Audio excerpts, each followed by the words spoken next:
Ladies and gentlemen, presenting Peyton Manning for enshrinement into the Pro Football Hall of Fame, Archie Manning.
Thank you very much. Thank you all very much. When I was playing for the Colts, there were just a few seconds on the play clock, and we needed the ball snapped quickly. I would yell, "Hurry, hurry," to my center, Jeff Saturday, and he would immediately snap me the ball. Well, I got to tell you, there you go. Tonight's speech is an all-time hurry, hurry. The 2021 induction class wants to thank those previous inductees who gave long-winded acceptance speeches, forcing us to have a whopping 6 minutes to recap our football careers. I want to give a special thanks to my old rival, Ray Lewis, for being here tonight. Ray just finished giving his speech that he started in 2018.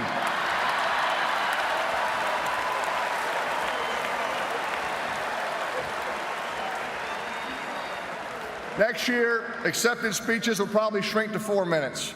And speaking of rivals, my good friend Tom Brady is here tonight. By the time he is inducted,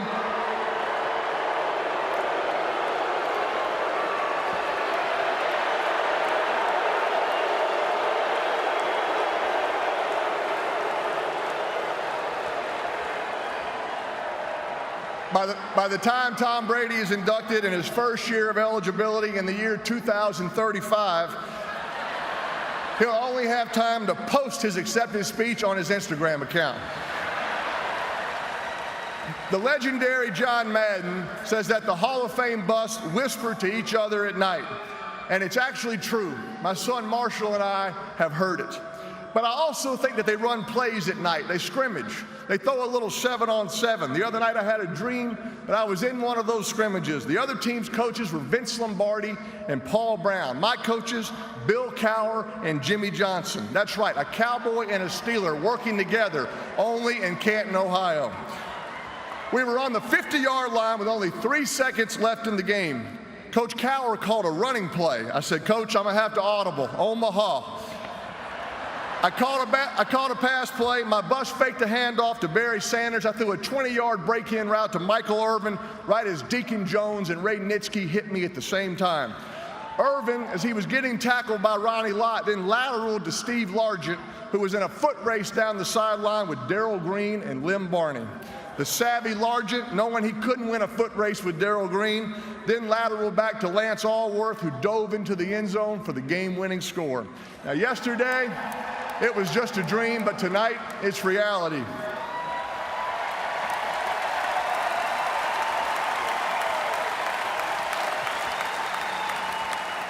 Anyway, I just think it's pretty cool to say you're on the same team as Johnny Unitas and Slingin' Sammy Ball. I am honored to be a member of this elite class and a teammate of Drew's, Coach Flores, John, Calvin, Allen, and Charles. To be inducted on the same weekend with one of my favorite teammates of all time, Edgerrin James, is a thrill. Being reunited with Edgerrin, my old teammates, the great Marvin Harrison, Marshall Faulk, our Colts architect, Bill Polian, our Colts leader, Tony Dungy, is really something special. And I'm proud to be on the same team again with John Elway and to join fellow Denver Bronco alums Steve Atwater and John Lynch in this weekend's induction class. And there's room for more Colts and Broncos in here, I'm just saying. We have inherited the history of this sport, even helped create it, but our responsibility cannot stop there. If we simply relive history and don't ignite the future of the sport, then we're not doing football justice. Each of us has deep roots in this game. Football even helped us carve out a place to belong. In my youth in New Orleans and in Newman School, football carved out a place for my favorite quarterback, my hero, my role model, my dad, Archie Manning, to pass on something he loved to me.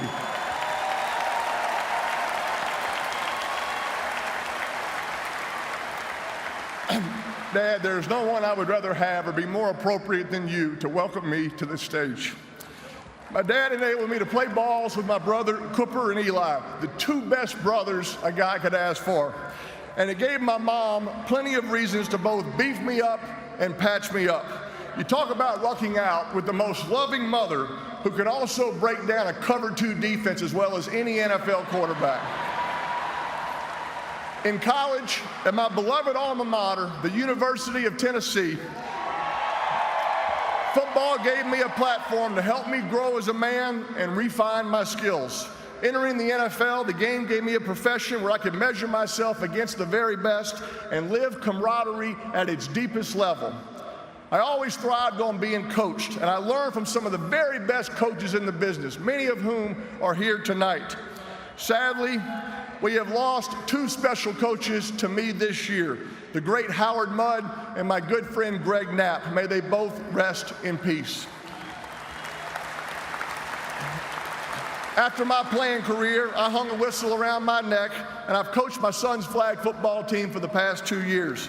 Now, I'm not sure I'm a very good coach, but hopefully that role will enable me to make a hands-on contribution to the future of our sport.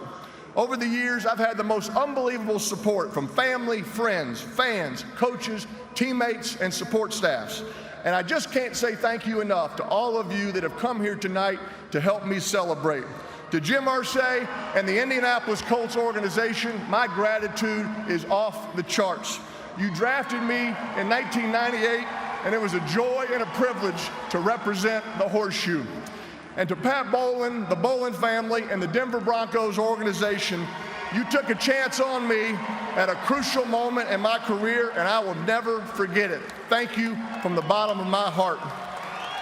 When I officially retired from football 5 years ago, whether in person, on a call, or in a handwritten letter, I said all the thank yous that we unfortunately don't have time to repeat tonight. But trust me, they are as heartfelt now as they were then. To my wife, Ashley, there are no right words to express how grateful I am for you. Thank you for your unstoppable love and support. And to our children, Marshall and Mosley, you came into the world at the exact time that I needed you most. The two of you have already given your mother and me a greater inheritance than we could ever leave you. If football has become my home, the people of the great states of Louisiana, Tennessee, Indiana, and Colorado have become my extended family. And as everyone knows, you can never really leave family behind. I never expected to stand on this stage tonight. If it weren't for those busts and the memories of forever loyal fans, tonight's details would blur and cheers would fade. However, our hearts will cradle the memories forever. Throughout our lives as players, coaches, staffs, and fans, we've become essential to the sports landscape. I don't know about you, but I'm not done with this game. I never will be. I'm committed to ensuring its future, and I hope you will join me in that commitment. As members of this honored class, we have a responsibility to make our game stronger, from the corner playground to the most celebrated stadiums. During the past few years, the game of football has been challenged by an explosion of sports and entertainment options, safety concerns, erupting social justice issues, and a worldwide pandemic. Displaced fans have taken on an entirely new meaning as our stadiums have been shut down and fans shut out. We certainly shouldn't walk away now.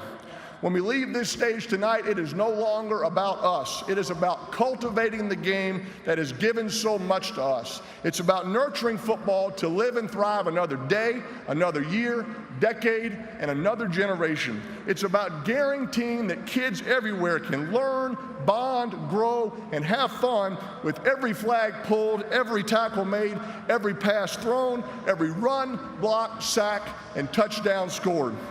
The audience here tonight is made up of die-hard fans who feel football deep in your bones. Now, we may have ignited the fire, but you have fanned the flames. Inevitably, those flames will be whipped by the winds of change, but they don't need to smolder. The future of this game is ours to shape. We just need to take tomorrow on our shoulders as readily as we donned our pads before each game. Let this moment become a cherished memory. And then remember, a legacy is only worthwhile when there is a future to fuel. God bless you, and God bless football.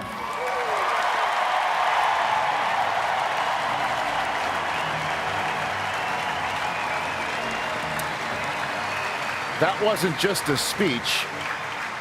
That was a presentation.